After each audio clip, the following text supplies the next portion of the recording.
नमस्कार दोस्तों, आपका हमारे चैनल में स्वागत है। एक महीने में पाए तीर्थराज प्रयाग में 1000 साल निवास करने का पुण्य। दोस्तों, मार्गशीर्ष महीने में अन्नदान का अत्यधिक महत्व है। अन्नदान की परंपरा सनातन धर्म में मार्गशीर्ष मास से शुरू हुई। इसीलिए कहा गया है कि इस महीने में केवल अन्न का दान करने वाले मनुष्य को ही संपूर्ण अभिष्ट फलों की प्राप्ति होती है। सनातन धर्म में पंचांग के अनुसार हर महीने का अपना एक विशेष महत्व है।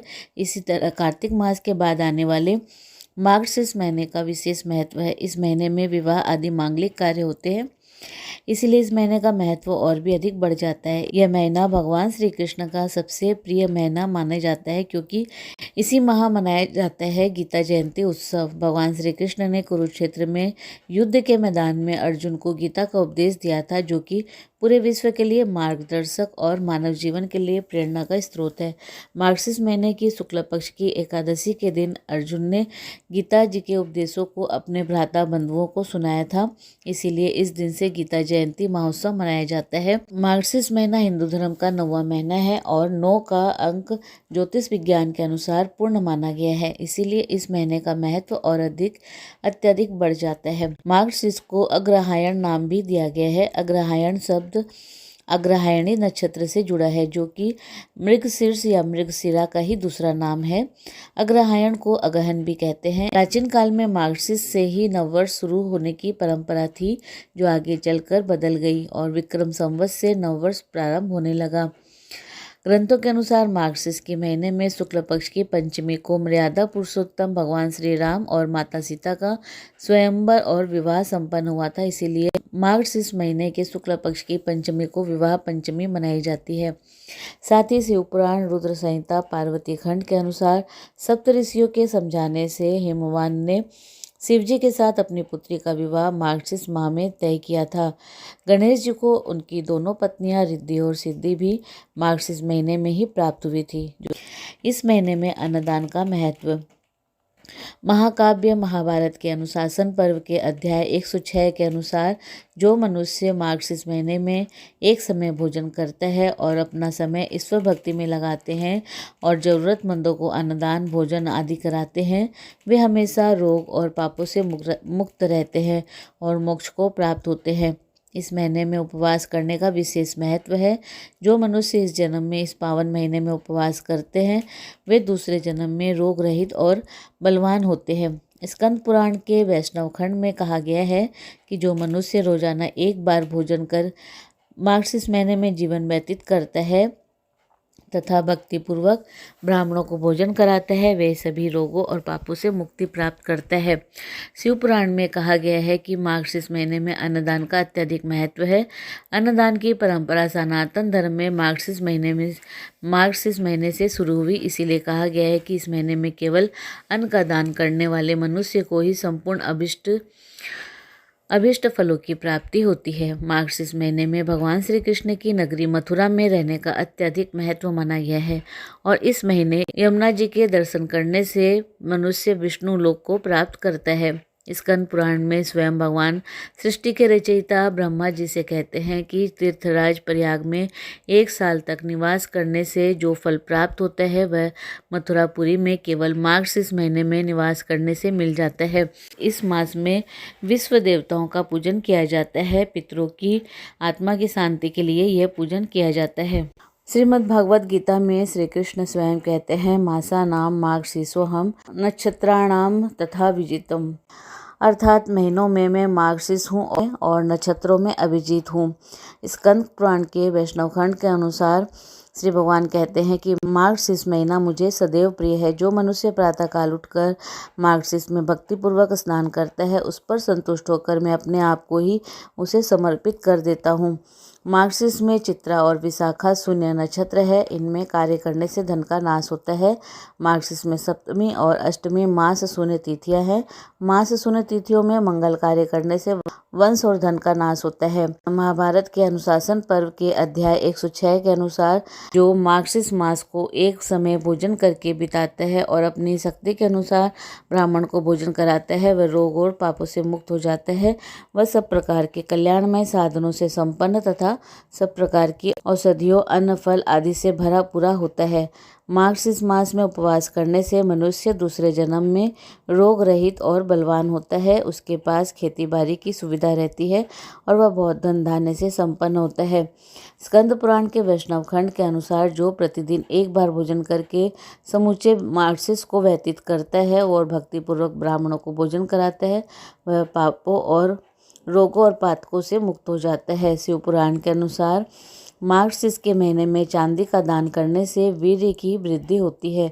शिव पुराण के विशेश्वर संहिता के अनुसार मार्गशीर्ष में अन्नदान का सर्वाधिक महत्व है, अर्थात मार्गशीर्ष मास में केवल अन्न का दान करने वाले मनुष्य को ही संपूर्ण अभिष्ट फलों की प्राप्ति हो जाती है।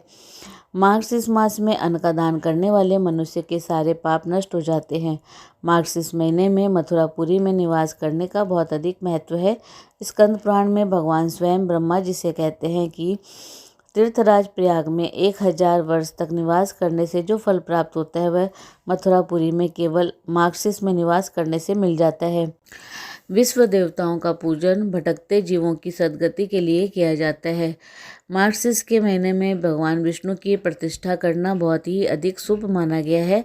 भविष्य पुराण के उत्तर पर्व में भगवान श्री कृष्ण ने मार्गशीर्ष शुक्ल पक्ष की पंचमी को श्री पंचमी कहा है, जिसमें माँ लक्ष्मी की कृपा प्राप्त होती है।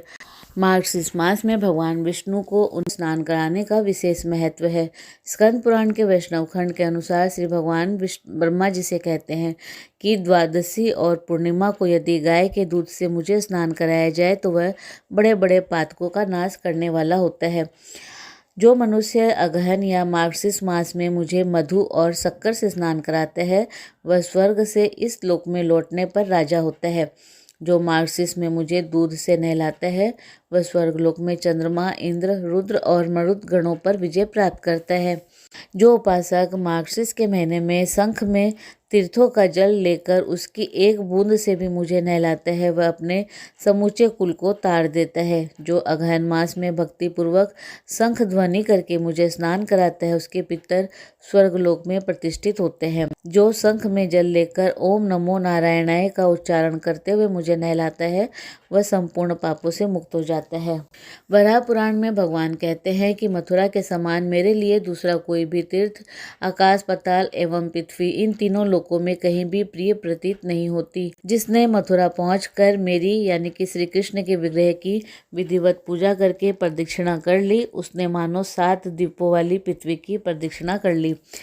मथुरा नगरी में कितने दिन निवास करना चाहिए? कार्तिक पूर्णिमा से लेकर मार्गशीर्ष पूर्णिमा तक या फिर कम से कम 3 रात तक। किसी भी तीर्थ में जाए तो कम से कम 3 रात अवश्य वहां पर निवास करें। लक्ष्मी नारायण संहिता के अनुसार मार्गशीर्ष शुक्ल द्वितीया को ब्रह्मदेव से अयरमा नाम के पितरों की उत्पत्ति हुई थी।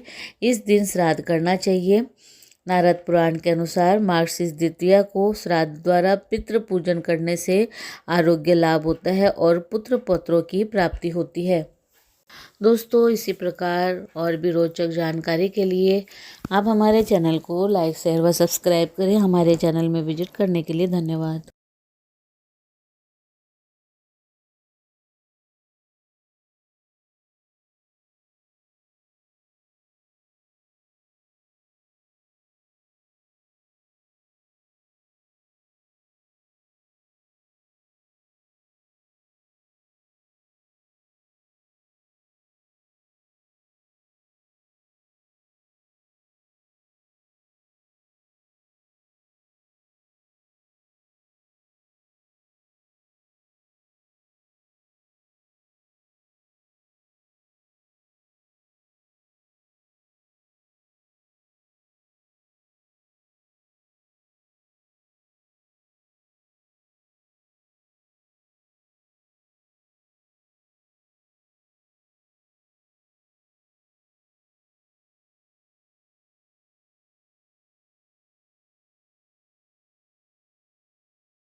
श्रीमद् भागवत गीता में श्री कृष्ण स्वयं कहते हैं, मासा नाम मार्गशीर्षोऽहम् नक्षत्राणाम तथा विजितम।